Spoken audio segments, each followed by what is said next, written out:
अभीरा की हालत देख के मनीष का फूटेगा अरमान पे गुस्सा। जी हाँ दोस्तों, स्टार प्लस का सीरियल ये रिश्ता क्या कहलाता है कब कमिंग ट्रैक काफ़ी इंटरेस्टिंग मोड देने वाला है, जहाँ पे एक के बाद एक अभीरा पर सब इल्ज़ाम लगाएंगे। लेकिन ऐसे में अब अभीरा जब देखती है कि अरमान ने भी बदतमीज़ी की सारी हदें पार कर दी हैं, उसकी सेल्फ रिस्पेक्ट को ठेस पहुंचाई है, तो ऐसे में पूरी तरीके से टूट के बिखर जाती है अभीरा। तो वहीं दूसरी तरफ मनीष को ऐसा एहसास होता है जैसे कि अभीरा किसी खतरे में है, किसी मुसीबत में है, और ऐसे में वो रूही से मिलने के बहाने पहुंचेंगे पोद्दार हाउस। जी हाँ, यहाँ पे दरअसल मनीष का मेन मकसद होगा कि वो अभीरा को अपनी आंखों के सामने देख सके कि वो ठीक है या नहीं।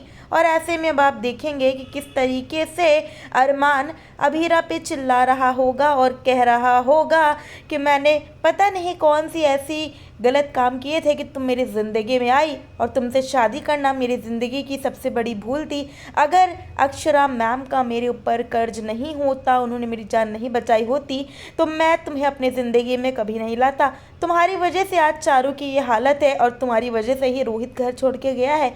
पूरा परिवार जो टूटा है वो सिर्फ तुम्हारी वजह से टूटा है।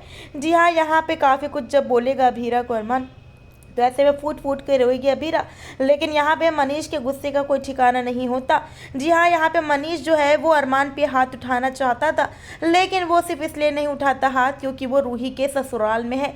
ऐसे में अब मनीष कहता है अरमान को कि अगर मेरी बच्ची इसका ये ससुराल नहीं होता तो आज मैं तुम्हारे साथ क्या करता, वो तुम सोच भी नहीं सकते। तुम्हारी हिम्मत कैसे हुई अभीरा के साथ ऐसे बात करने की, वो तुम्हारी पत्नी है, तुम उसे ऐसा कैसे कह सकते हो, और तुम शादी जैसे इतने पवित्र बंधन को मजाक बना के रख दिया है। तुम अभीरा के पति के कहलाने लायक ही नहीं हो, तुम पति के नाम पे कलंक हो। जी हाँ, यहाँ पे अब इतना कुछ सुनाएगा मनीष, तो अरमान जो है वो कुछ जवाब नहीं देगा, और यहाँ पे अभीरा जो है वो मनीष को गले लग के फूट फूट के रोने लगेगी। ऐसे में अब मनीष जो है वो काफ़ी इमोशनल होता है और अभीरा को संभालता है। अब देखना खास होगा कि आखिरकार कहानी में आता है कौन सा नया मोड़। वाल आगे की अपडेट जानने के लिए चैनल को कर दी सब्सक्राइब।